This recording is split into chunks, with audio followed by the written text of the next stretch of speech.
बिस्मिल्लाहिर्रहमानिर्रहीम, अस्सलाम वालेकुम। मैं हूं गुलफाम चौधरी। आप देख रहे हैं मेरा फेसबुक पेज और यूट्यूब चैनल। पाकिस्तान की सियासी सूरत हाल पर इंतहाई अहम तरीन तजिया दिया है सिद्दीक जान साहब ने, और इस वक्त पाकिस्तान की सियासत के अंदर जो हकायक हैं वो उन्होंने बताए। आइए पहले उनकी बात सुनते हैं, फिर उस पर बात करते हैं। आज सिर्फ कौन कौन पहुंचा? सलमान अकबर राजा साहब, वो शाह फैसल साहब जो एडवोकेट जनरल केपी के हैं, खालिद यूसुफ चौधरी साहब, फैसल मलिक साहब जीएच को हमला केस के। और अगर आप कल की बात करें तो कल फैसल चौधरी साहब, मुबशर साहब, खालिद यूसुफ चौधरी साहब, नईम हैदर पजोता साहब, कल ये 4-5 वकील पहुंचे थे। 4-5 जो रोज जाते हैं, जो रोज जाते हैं। हाँ, ये इंपॉर्टेंट है, जो रोज आते हैं। कल भी 4-5 वकला, आज भी 4-5 वकला, और उनकी बहनें जो हमेशा सबसे आगे होती हैं। जाहिर है अपने भाई की वो अजियत जो उनको दी जा रही है, तकलीफ, वो महसूस करती हैं बहनों से। एक्स्ट्राऑर्डिनरी सिचुएशन में पीटीआई की तरफ से कोई एक्स्ट्राऑर्डिनरी मैयर्स अडयाला के हवाले से कम नहीं नजर आए। सर कल मैंने देखा, कल ट्वीट्स हुए और कल मैंने व्लॉग में भी बात की थी कि बहुत ज्यादा सोशल मीडिया पे पीटीआई के वर्कर्स ने, ओवरसीज पाकिस्तानियों ने कहा कि भाई इमरान खान की आप कह रहे हैं जान को खतरा है, तो हम आप पे एतमाद करते हैं कि जान को खतरा होगा तो फौरी तौर पर आप केपी के असम्बली का इजलास बुलाएं।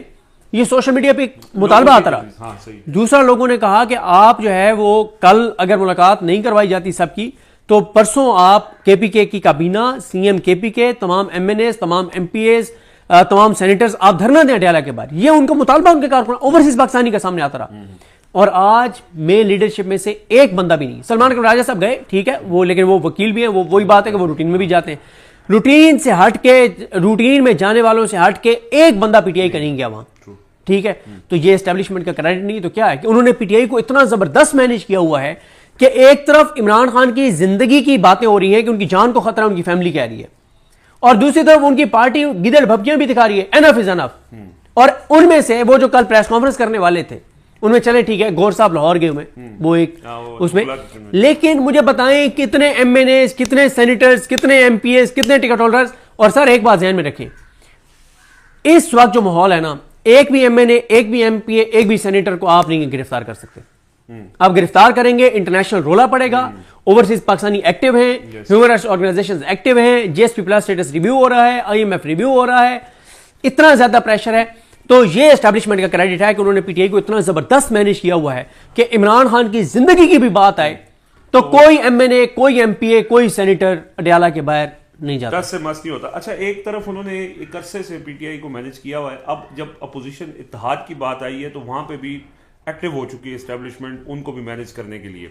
कल मौलाना फजल रहमान का जो पार्लियामेंट के अंदर खिताब था, उसके बाद अब हमने देखा है कि एक कैंपेन उनके खिलाफ सोशल मीडिया पर भी शुरू हो चुकी है, और उसमें ये बताया जा रहा है, ये जो जिन अकाउंट से वो ये हो रही है, वो ये कह रहे हैं कि इमरान खान जो मौलाना फजल रहमान का, पीटीआई का जो बंदा मौलाना फजल रहमान की हिमायत करता है, वो इमरान खान से गद्दारी कर रहा है। यानी एक कोशिश की जा रही है कि ये इत्तेहाद किसी तरह ना बने। तो क्या ये कोशिश कामयाब हो जाएगी? और खास तौर पे हम मेन स्ट्रीम मीडिया से ये शिकवा करते हैं कि जो केपीके के बलूचिस्तान के जो हालात हैं, जिसकी कल मौलाना फजल रहमान ने मंजरकशी की, जिसकी एक अरसे से मुराद सईद बार बार खबरदार करते रहे कि ये हालात होने जा रहे हैं। मौलाना फजल रहमान ने फ्लोर ऑफ द हाउस वो बात की, उसकी तरफ क्यों बात नहीं होती और उस इन इश्यूज को क्यों एड्रेस नहीं किया जाता, और जब कोई एड्रेस करना चाहते हैं तो उसके खिलाफ कैंपेन शुरू हो जाती है। ये क्या अपोजिशन इत्तेहाद को भी इसी तरह मैनेज करने में कामयाब हो जाएंगे? देखें, मेन स्ट्रीम मीडिया तो उसके नज़दीक तो इस वक्त उसको एक ही एजेंडा दिया गया कि पीटीआई के इंटरनल लड़ाइयों को हाईलाइट करें, ठीक है। और इसमें शेर अफजल मरवत का तो अब सबको पता है, और इसी तरह से जो दूसरा है वो फवाद चौधरी साहब जो हैं, उनके भी बयानात को मीडिया जो है वो इस्तेमाल कर रहा है पीटीआई की अंदरूनी लड़ाइयों को हाईलाइट करने के हवाले से। तो इस वक्त जो भी पीटीआई की इंटरनल लड़ाइयों को हवा देकर मीडिया को ईंधन फराहम करेगा, तो वो कोई इमरान खान के साथ सिंसियरिटी नहीं दिखा रहा, कोई भी हो चाहे वो, ठीक है।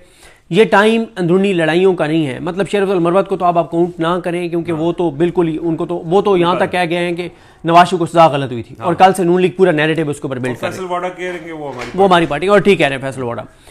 अब आ जाए इस बात के ऊपर कि जो मौलाना फजल रहमान साहब की, देखें, मौलाना फजल रहमान साहब को इमरान खान साहब ने स्पेशल पैगामात भिजवाए हैं, एक शख्सियत के जरिए 2-3 बार पैगामात भिजवा चुके हैं। अगर तो मौलाना फजल रहमान को कोई बहाना चाहिए होगा पीटीआई के साथ ना जाने का, तो वो बहाना उनको मिल जाएगा, ठीक है। कोई एक जैसे उनको खैबर पख्तूनख्वा से मिल जाएगा, जैसे इदारे के लोग क्या करते हैं, जब पीटीआई के खिलाफ कंपेन करनी होती है, कोई उनके खिलाफ नैरेटिव बनाना होता है, तो वो ट्वीट उठा लेते हैं जिसके फॉलोअर, ट्विटर अकाउंट के 9 फॉलोअर होते हैं, 5 फॉलोअर होते हैं, 6 फॉलोअर होते हैं, तस्वीर भी नहीं लगी होती, अननोन अकाउंट होते हैं, उनको उठा के और कहते हैं देखिए जी पीटीआई शुहदा के खिलाफ कंपेन कर रही है। ठीक है, तो अगर तो मौलाना साहब को चाहिए बहाना तो मौलाना साहब को बहाना मिल जाएगा। ठीक है, वरना रियलिटी यह है कि मौलाना को भी इस बात का पता है कि इमरान खान उनको जो पैगामात भेज चुके हैं, मौलाना भी इमरान खान को कुछ पैगामात भेज चुके हैं। मौलाना को पीटीआई क्या है, इमरान खान है, बाकी नहीं है। ठीक है, जब इमरान खान मौलाना को पैगामात पॉजिटिव भेज रहे हैं और मौलाना के साथ चलना चाहते हैं तो फिर मौलाना को क्लैरिटी होनी चाहिए। फिर मौलाना को इतने बच्चे तो नहीं है ना, मौलाना को भी पता है कि पीटीआई के अंदर कौन कौन सी कुव्वतें हैं और उन कुव्वतों के पीछे कौन कौन सी कुव्वतें हैं जो ये चाहती हैं कि मौलाना और पीटीआई के तहत ना हो। नहीं, वो आज उनके भाई ने ट्वीट करके ये क्लियर कर दिया कि हमें पता है कि ये जो ट्वीट्स हो रही हैं ये कौन कर रहा है और क्या ये पीटीआई वाला है या नहीं है। उन्होंने कहा जी हमें इस बात का अंदाजा है, तो उनको भी इस चीज का अंदाजा है। मैंने इसलिए अर्ज किया ना कि ये अगर बहाना चाहिए होगा तो बहाना तो मिल जाएगा, वरना ग्राउंड रियलिटी ये है कि इमरान खान मौलाना के हवाले से बहुत पॉजिटिव है और फिर इमरान खान को समझ आ रही है। देखिए रिजवान जल्दी साहब, इमरान खान कभी भी ग्रैंड अपोजिशन अलायंस की तरफ ना जाते, कभी भी मौलाना फजल रहमान की तरफ ना जाते अगर उनकी अपनी बाहर की क़यादत उनके साथ सिंसियर होती। सही बात, कभी इमरान खान को जरूरत ही नहीं पड़नी थी। क्यों? स्टेट पावर तो सबसे ज्यादा इमरान खान के पास, 2/3 अक्सरियत उसको मिली है, इस वक्त 3/4 पे बात पहुंची हुई है। लेकिन अब इमरान खान को इसलिए मौलाना फजल रहमान की जरूरत महसूस होती है और ग्रैंड अपोजिशन अलायंस की जरूरत महसूस होती है क्योंकि अदालतें मुकम्मल तौर पर फतह हो गई हैं। जस्टिस जाहिया अफरीदी मुकम्मल तौर पर सरेंडर कर चुके हैं। इधर जस्टिस सरफराज डोगर आ गया, उधर आलिया नीलम है और हाई कोर्ट्स में जजेस जो भर्ती किए गए हैं वो नून लीग और पीपल्स पार्टी के कारकुन हैं और जो इनके कारकुन नहीं है वो किसी और के गुलाम है। ठीक है, तो अब इमरान खान को पता चल गया है कि अब ये लड़ाई बहुत बड़ी लड़ाई है और ये बड़ी लड़ाई जो है वो पीटीआई की बाहर मौजूद क़यादत के बस की बात नहीं है जब तक जो है वो ग्रैंड अपोजिशन अलायंस नहीं होगा। सब देखें, पीटीआई वालों पे गोली चली, दोबारा भी चल सकती है, लेकिन अगर मौलाना के लोग साथ होंगे तो गोली नहीं चल सकती, किसी सूरत नहीं चल सकती। अगर अख्तर मेंगल साहब के लोग साथ होंगे, महमूद खान चकदई साहब के लोग साथ होंगे, मारंग ब्लोच साथ होगी, MWM साथ होगी तो नहीं चलेगी, क्योंकि एक जमात पे आप गोली चला सकते हैं, आप एक से ज्यादा जमातों के साथ महाज नहीं खोल सकते। तो इमरान खान को इस बात का पता है कि लोग इमरान खान की कॉल पे भी निकल आएंगे। मसला है लीड जब 5-6 लोग कर रहे हैं ना तो उनमें से 2 मैनेज हो जाएंगे, 3 मैनेज हो जाएंगे, बाकी 3 तो नहीं होंगे ना। 6 में अगर 6 बंदे लीड कर रहे हैं, महमूद खान चकदई, अलामा नासिर अब्बास और जुनेद अकबर, आलिया हमजा, मौलाना फजल रहमान, अख्तर मेंगल, महमूद खान चकदई, ये सारे, सबजादा हामिद रजा, ये सारे अगर लीड कर रहे हैं, 8 लोग लीड कर रहे हैं, 8 में से 5 मैनेज हो जाएंगे, मिसाल दे रहा हूं, बहुत ज्यादा करें तो 3 तो बाकी भी रहे, 3 तो लीड करने वाले मौजूद होंगे और फिर सबके कारकुनान भी मौजूद होंगे। तो लिहाजा मेरा ख्याल है कि इमरान खान को ये बात, इसकी बड़ी क्लैरिटी है इमरान खान को कि आपस में जो है वो सब ग्रैंड अपोजिशन अलायंस होना चाहिए और इमरान खान इस पर कन्विंस हैं। तो अब देखते हैं चीज़ें कैसे आगे बढ़ी। जी बिल्कुल, जिस तरह से आपने सुना सिद्दीक जान साहब ने बड़े मुफस्सल अंदाज में बताया कि किस तरह से पाकिस्तान की सियासी सूरत हाल जो है वो बदलने जा रही है और आइंदा आने वाले जो दिन हैं वो सियासत में कितने अहम हैं। अल्लाह पाक वतन अजीज़ का हामी व नासिर हो। पाकिस्तान जिंदाबाद।